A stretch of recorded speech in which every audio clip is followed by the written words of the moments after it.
Good evening and welcome to CYC News for today, the 28th of July 2013 and the 21st of Abib 1729. I'm Remy Abdesayed. And I'm Justina Shanura. In today's headlines, 30 million Egyptians gather in mass demonstrations against terrorism to provide a mandate for military confrontation. Anti-government protests spread to Tunisia. Ariel Castro pleads guilty and is sentenced to life imprisonment. And the driver of the Spanish train, which crashed last week, is now facing investigation.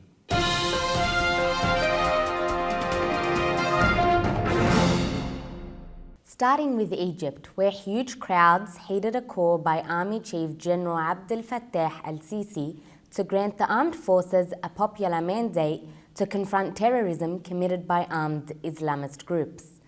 Almost 30 million Egyptians gathered in the streets on Friday supporting the Egyptian Army's call to confront terrorism in the country. And in a remarkable show of unity, the Coptic Orthodox Church in Egypt had called its people to fast on Friday with their Muslim brothers and sisters for the sake of peace in Egypt.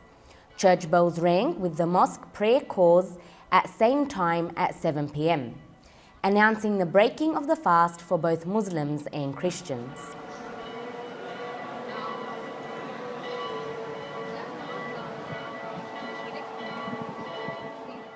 General Abdel Fattah al-Sisi had said, "I urge the people to take to the streets this coming Friday to prove their will and give me, the army and police, a mandate to confront possible violence and terrorism."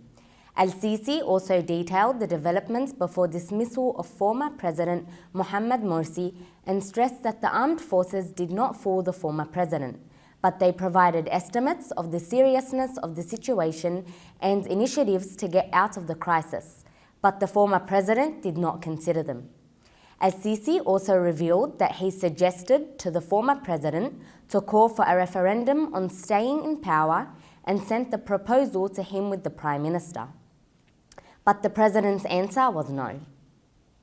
Al-Sisi stressed that everyone wants an election which the world can testify of its integrity, and so the coming election will be decisive. Egypt has witnessed many assaults against civilians and security forces by armed Islamist groups in the last few weeks, which led to the Army Chief General to call on the Egyptian people for a mandate to confront terrorism all over the country. And to the province of Mansoura in northern Egypt, one soldier has died and another is in a critical condition following a bomb blast. Health officials said 29 people were hurt when a timed bomb hidden under a truck was detonated near the security base in the Nile Delta city north of Cairo. Overnight in the capital, unidentified gunmen shot dead 2 supporters of the deposed President Mohamed Morsi. About 100 people have died in clashes between backers and opponents of Mr. Morsi since he was ousted from office at the beginning of this month. From another side, a report released by Human Rights Watch this week has highlighted that attacks and acts of violence against Copts in Egypt have risen since the 3rd of July, ouster of former President Mohamed Morsi. The report also called on authorities to hold the perpetrators of these attacks to account and determine whether or not police could have prevented or stopped the violence. The report states that the deadliest incident since Morsi's exit was the 5th of July, beating deaths of 4 Copts. The day was particularly violent as enraged Muslims sought to link Christians to the death of a Muslim in Naga Hassan in southern Egypt. 3 others were wounded and 24 Christians-owned properties were destroyed. Witnesses told Human Rights Watch that police did little to stop the 17-hour rampage that occurred after the 4 Copts were killed. Human Rights Watch has recorded at least 6 separate attacks on Christians or Christian interests since the 3rd of July. They occurred in Luxor, Marsa Matruh, Menia, North Sinai, Port Said, and Kina. In many of the incidents, witnesses told Human Rights Watch that security forces failed to take necessary action to prevent or stop the violence. And still in the Middle East, several thousand Islamists took to the streets of Tunis on Friday to defend the Islamist-led government from popular demands for it to resign over the assassination of a secular opposition politician. As Islamists and secular opponents staged rival protests over the future of Tunisia's Ennahda government, the Interior Minister pointed the finger of suspicion at a hardline Islamist, saying the same gun had been used in Thursday's killing as in an assassination earlier this year that also provoked violent protests. Divisions between Islamists and their secular opponents have deepened since Tunisian President Ben Ali was toppled in 2011 in the first of the Arab Springs uprisings. In the second murder of a secular politician in Tunisia this year, Mohamed Brahmi, a member of the Arab Nationalist Popular Front Party, was shot 14 times. Thousands of anti-government protesters also gathered in the capital on Friday, while shops and banks closed their doors and all flights in and out of the country were cancelled.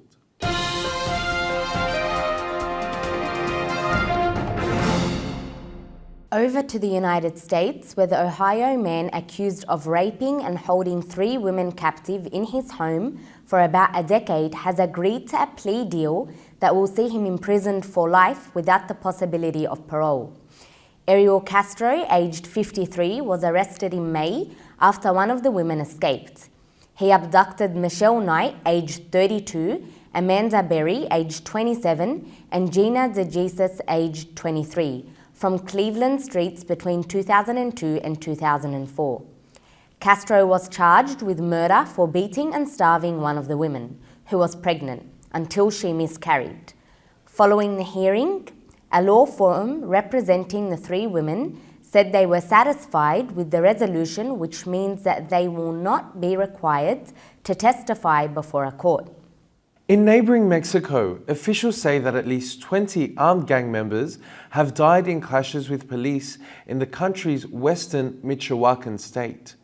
2 police officers were also killed in shootouts that started after gang members blocked roads with vehicles and ambushed police patrols. The attacks came a day after the members of the Knights Templar drug gang shot dead 5 demonstrators protesting against the cartel's violent tactics. Michoacan has seen a steep rise in violence in recent months. In May, President Enrique Pena Nieto sent in an army general to take over police and military operations in the western state.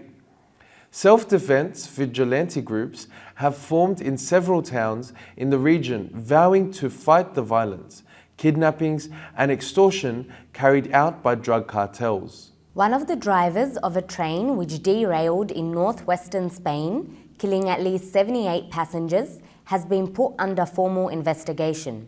Security camera footage showed the Madrid to Ferrol train hurtling around a bend before flipping onto its side. More than 160 people were hurt, at least 32 seriously, in the incident near Santiago de Compostela. Spain will hold 3 days of mourning over the crash, one of the worst in the country's history. The black box of the train is now with the judge in charge of the investigation.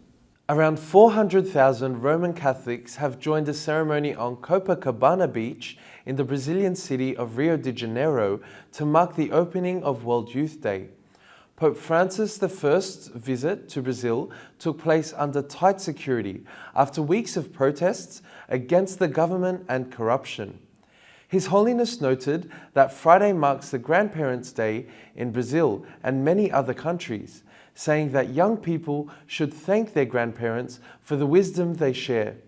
Bridging the gap between younger and older generations has been a major message for the pontiff during his trip to Brazil.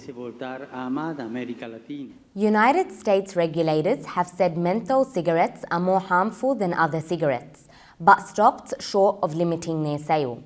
The Food and Drug Administration said it would seek consultation on possible restrictions for the products. The agency also said that while mint-flavored cigarettes may be just as toxic as others, it was easier to start smoking them and harder to quit. Menthol cigarettes are one of the few growing areas of the tobacco industry. The FDA has commissioned further research into the subject, inviting input from the health community, tobacco industry and members of the public about the products. It also found the cooling and anesthetic qualities of the menthol made them less harsh and more appealing to smokers.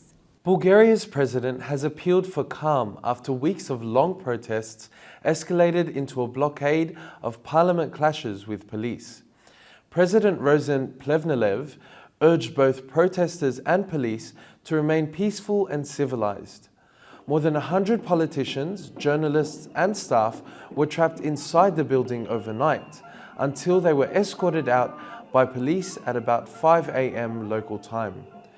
Prime Minister Plamen Oreshevsky has so far resisted protesters' calls to resign. The unrest fell on the 40th straight day of anti-government protests against corruption and mismanagement in the capital, Sofia. Crowds surrounded the parliament buildings on Tuesday evening as members of parliament took part in unusually late sitting to discuss a controversial budget update that would increase the budget deficit and government borrowing limit. The protesters shouted, "Mafia" and "Resign," and at around 10 p.m. local time, riot police attempted to move some of the MPs, including 3 government ministers, out of parliament on a heavily guarded bus, but protesters prevented the bus from leaving. Over to the UK, where new research has suggested that the sizzling summer of 1976 has caused permanent changes to British forests. Scientists found that the long dry spell that year, the UK's most intense drought between 1914 and 2006, killed off many drought-sensitive beech trees. Growth of the trees is still restricted more than 30 years later, while the more drought-tolerant sessile oak has survived better and is now dominating the beech. The scientific work was carried out at Lady Wood Park in the Wye Valley. This 45-hectare site is a national nature reserve and is attractive to researchers because it has been left deliberately unmanaged since 1945. Detailed forest surveys have been carried out in the park over the past 70 years, and the ecologists were able to use these along with tree ring data to discover how the different tree species fared over the period. And another research has found that adults with diabetes have a higher risk of physical disability. Older people with diabetes are 50 to 80% more likely to develop a physical disability than those without diabetes, according to a review of 26 studies. Although no distinction was made between type 1 and type 2 diabetes, most of the data involved people over the age of 65, who are more likely to have type 2 of the disease. The study, published in the Journal of the Lancet Diabetes and Endocrinology, reviewed data from thousands of patients around the world. Still in the UK, where the body that advises governments on immunisation has said that the only vaccine to protect against a deadly form of meningitis should not be introduced in the UK. Over 1,800 people contract meningitis B each year and 1 in 10 dies. The Joint Committee on Vaccination and Immunisation has said the vaccine was not cost-effective and should not yet be adopted by the NHS. Meningitis charities have been campaigning for it to be introduced. It is mostly children under 5 who are at risk from the bacterial infection, which leads to inflammation of the brain and spinal cords. Of those who survive a meningitis B infection, 1 in 4 is left with life-altering after effects such as brain damage or limb loss. The first parish in the name of St. Pope Kyrillos VI and St. Archdeacon Habib Gerges was opened today in the suburb of Ramsgate in Sydney, Australia.